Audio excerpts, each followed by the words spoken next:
అన్లిమిటెడ్గా దొరుకుతుంది. తాగుబోతుల తెలంగాణగా కేసీఆర్ దీన్ని మార్చిండు. ఆయన తాగుతాడా వీళ్ళు తాగుతాడా చెప్పలేదు, కానీ మొత్తానికి తెలంగాణని తాగుబోతుల తెలంగాణగా మార్చిండ్రు కేసీఆర్ గారు.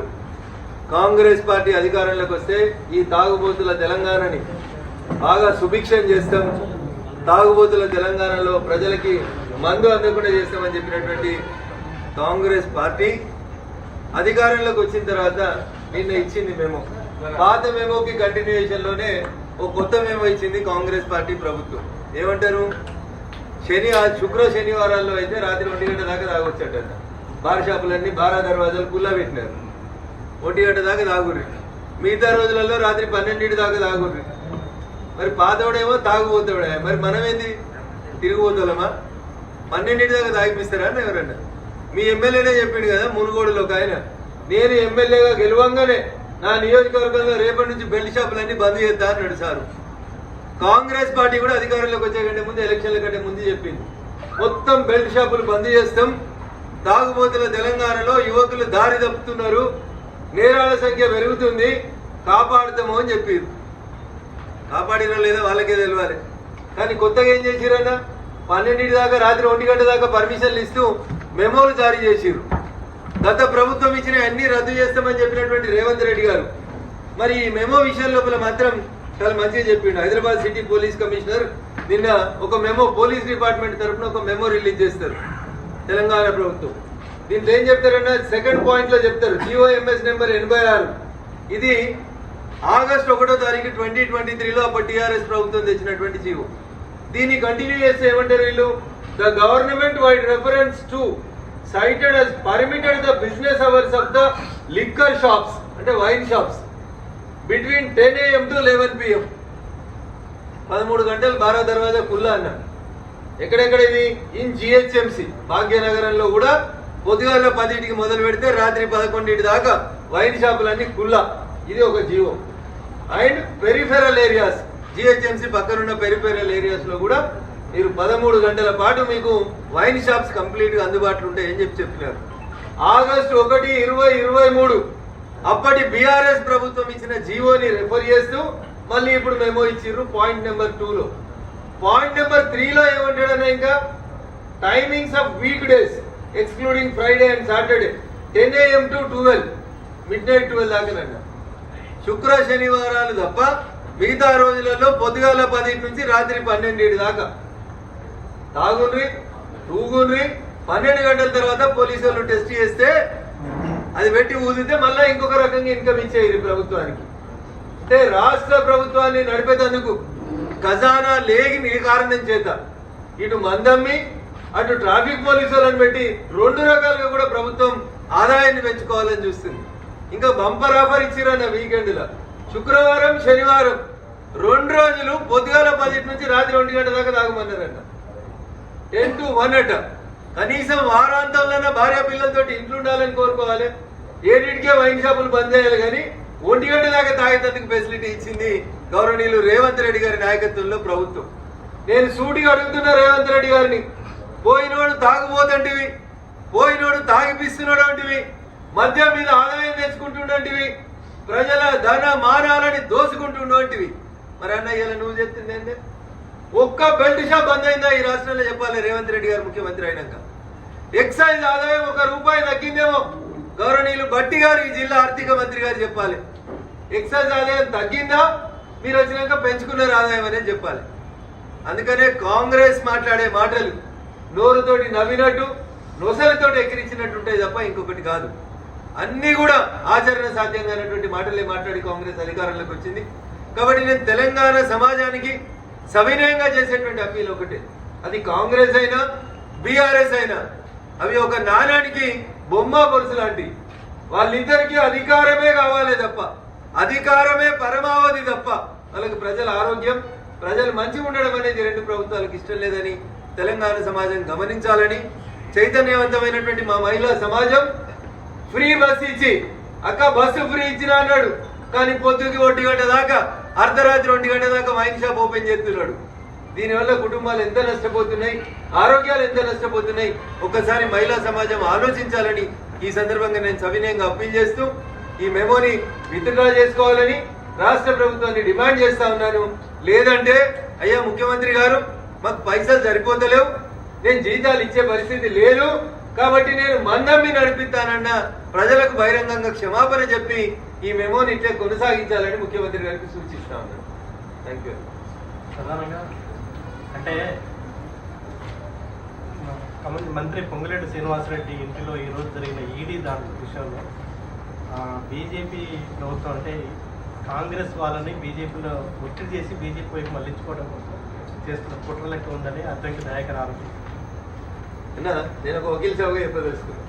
చట్టం తన పని తాను చేసుకొని పోవాలని కాంగ్రెస్ పార్టీ కూడా కోరుకుంటుంది. చట్టం ముందు అందరూ సమానమైనది కూడా చాలా సందర్భాల లోపల అందరం చెప్తాం, అందరు ముఖ్యమంత్రులు చెప్తారు. ఇప్పుడు రేవంత్ రెడ్డి గారు కూడా చెప్తున్నారు హైడ్రా తన పని తాను చేసుకోపోతుందని చెప్తున్నాడు. చట్టం ముందు అందరు సమానమే అని చెప్తున్నారు. మరి పొంగులేటి గారి ఇంటి మీద ఈడీ రైడ్లో ఐటో రైడ్లు అయితే ఇలా కొత్తగా అయినాయి అన్న, ఇలా ఫస్ట్ టైం అయిందా అన్న ఇంటి మీద రైడ్ చాలా సార్లు అయింది. ఇన్కమ్ ట్యాక్స్ ఎగ్గొట్టిన వాళ్ళ మీద, అక్రమంగా వ్యాపారం చేసిన వాళ్ళ మీద, ఇల్లీగల్ గా విదేశాలకు వెళ్ళి గడియారాలు తెచ్చుకున్న వాళ్ళ మీద, తెచ్చిన గడియారాలకు లెక్కలు చెప్పిన వాళ్ళ మీద కేసులు అవుతాయి. అంతా సాఫ్సీగా ఉండి కుల్లం ఉంటే భయపడ్డాడు ఎందుకన్నా? పొంగులేటి గారు బీజేపీలోకి వస్తారా ఈడీ రైడ్ అయితే? చెప్పమన్నారు మరి అన్న, ఈడీ రైడ్ చేసిరు బీజేపీలోకి రేపు పోతే నా మీద కేసులు ఆపమని అడుగుమని. ఎంత అన్యాయం ఉందంటే ఈడీ రైడ్ అనేది చట్ట ప్రకారం జరుగుతున్నటువంటి ప్రక్రియ. దానికి ఏదో మా పార్టీలోకి వస్తే మేమేదో కేసులు ఇచ్చేస్తామని చెప్పడానికి చేస్తున్నాం అన్నట్టు మాట్లాడడం అనేది బాధాకరం, దురదృష్టకరం. పొంగులేటి గారి ఇంటి మీద జరిగినటువంటి ఈడీ రైళ్లకి భారతీయ జనతా పార్టీకి ఎట్లాంటి సంబంధం లేదు. మీ వ్యాపారంలో, మీ కుమారుని వ్యాపారంలో ఎక్కడైనా ఇబ్బందులు ఉంటే దానికి సంబంధించి ఏమైనా కంప్లైంట్లు వస్తే అది ఐటీ అయినా ఈడీ అయినా ఇంకెవరైనా రైడ్ చేస్తారు తప్ప దానికి భారతీయ జనతా పార్టీకి ఎట్లాంటి సంబంధం లేదు. ఆడలేక మధ్యలో ఓడినట్టు చేసిన తప్పులు, తీసుకున్న అప్పులు, అక్రమంగా విదేశాలకు వెళ్ళి తెచ్చుకుంటున్నటువంటి లోన్లు, డబ్బులు ఇంకేమన్నా ఉంటే బరాబర్ ఈడీ వస్తుంది. దాని గురించి భయపడాల్సినటువంటి అవసరం లేదు. ఏం లేకపోతే కడిగిన ముత్యం వల్ల బయటకు వస్తారు, ప్రశాంతంగా ఉండండి. ఏదైనా తప్పు చేస్తే ఖచ్చితంగా కటకటాలు లెక్క పెట్టాల్సిన సందర్భం వచ్చినప్పుడు దానికి చట్టం ముందు అందరూ సమానమే. మీరు, మేము, ఈ పార్టీ, ఆ పార్టీ, ఎర్ర జెండా, పచ్చ జెండా, 3 రంగులు, 2 రంగులు, దానికి చట్టంకి ఏమి ఉండదన్న. రంగు, రుచి, వాసన ఉండదు చట్టానికి. ఎవరి మీదైనా కేసు నిర్దేశించబడినప్పుడు ముందుకు పోతేనే ఉంటుంది. చట్టం తరపున తాను చేసుకుంటూ పోతాం. కాబట్టి పొంగులేటి గారి మీద దాడులకి భారతీయ జనతా పార్టీకి సంబంధం లేదన్నా. ఇలా రఘునందన్ రావు ఖమ్మవంతుడని దాడులు జరగలేదన్నా. దాడులు it is a continuous process. ఆయన మీద గతంలో జరిగినాయి, ఇప్పుడు జరిగినాయి. వాళ్ళ కుమారుని డిక్లరేషన్ లో సంతకం పెడితే తన మతస్థులకు ఎక్కడ కోపం వస్తుందో అని భయపట్టి ఈ రోజు నేను తిరుపతి పర్యటన అడ్డుకుంటున్నారు. నన్నే అడ్డుకుంటే దళితుల పరిస్థితి ఏంటి అని అడుగుతున్నావు. ఎప్పుడు యాదికి వచ్చారన్న దళితులు? ఎప్పుడు యాదికి వచ్చారు జగన్మోహన్ రెడ్డి గారు? ఏమైంది దళితులకి? తిరుమలకు వచ్చి ఎవరన్నా దళితులను అడ్డుకున్నారా? సో నీ స్వప్రయోజనాల కోసం హిందూ సమాజంలో మళ్ళీ కులాల పేరిట పంచాయతీ పెట్టొద్దని మీరేదో ఉన్నారు కదా, మేమే హిందువులమని చెప్పుకుంటారు. హిందూ టార్చ్ బేరర్స్ అయిన బీజేపీ నాయకులను అడుగుతున్నా అన్నాడు. అందుకని నేను స్పందించాల్సి వస్తున్నాను. ఆయన మా పార్టీ పేరు తీసుకోకుంటే, మా పేరు తీసుకోకుంటే మేము స్పందించకపోతుంటుంది. So this is not written by BJP, this is not written by Chandrababu Naidu garu, this is not written by Jaganmohan Reddy garu. This is a declaration which is prepared by TTD. మీ నాయన గారు ముఖ్యమంత్రి అయ్యే కంటే ముందు నుంచి ఉన్నటువంటి నిబంధన ఇది. దీనికి బీజేపీకి హిందూ టార్చ్ బేరర్స్ కి ఏం సంబంధం? బరాబరి హిందూ మతం ఏం చెప్తుందో ప్రపంచమంతా తెలుసు. అందరినీ గౌరవించేటువంటి సంస్కారం ఉన్నటువంటి పార్టీ హిందూ ధర్మంలోనే ఉంది. దాంట్లో తప్పు జరిగినప్పుడు ప్రశ్నించడం కూడా మా ధర్మంగా మేము భావిస్తాం. అందుకనే ప్రశ్నిస్తా ఉన్నాం తప్ప ఇంకొక రకంగా లేదు. మీరు వస్తా అంటే స్వాగతిస్తాం, కానీ డిక్లరేషన్ మాత్రం సంతకం పెట్టాలి. మీకు డిక్లరేషన్ మీద సంతకం పెట్టేందుకు మనసొప్పగా మీరు మాట మారుస్తున్నారు తప్ప మీ రాకని మేము ఎవరో అడ్డుకో. You sign the declaration and please come to the temple. This is our sincere appeal to honourable ex chief minister of Andhra Pradesh mister YS Jaganmohan Reddy గారు. Thank you.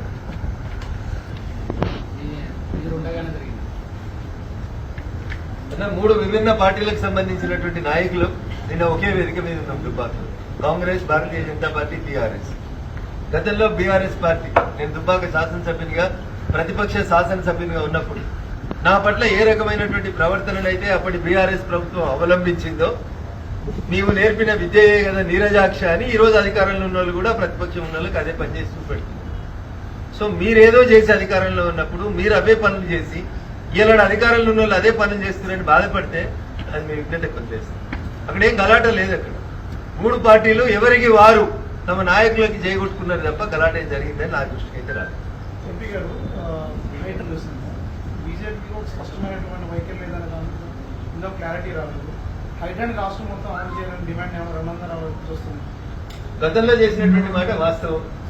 ఆ మాటకు రఘునందన్ రావు కట్టుబడినటువంటి మాట కూడా వాస్తవం. కానీ మా పార్టీ తీసుకునేటువంటి నిర్ణయం ఏమన్నా నా నిర్ణయానికి భిన్నంగా ఉంటే మా పార్టీ నిర్ణయమే మా అందరి నిర్ణయంగా మేము తూచా తప్పకుండా పాటిస్తాం. It was the early days early opinion when somebody like you asked me HYDRAA మంచిదా కాదా అంటే ఒక సైన్స్ టీచర్ గా చెరువులు కుంటలు నాలాలని పరిరక్షించమని ఈ దేశ సర్వోన్నత న్యాయస్థానం చెప్పింది కాబట్టి సుప్రీంకోర్టు చెప్పింది చేస్తే నేను వెల్కమ్ చేస్తా అని చెప్పిన. నేను ఒక టీచర్ గా ఒక వకీల్ గా ఒక రాజకీయ నాయకునిగా జనం స్పందన అని చెప్పిన. If my party takes A decision I will obey my parties decision అదే కార్యక్రమం.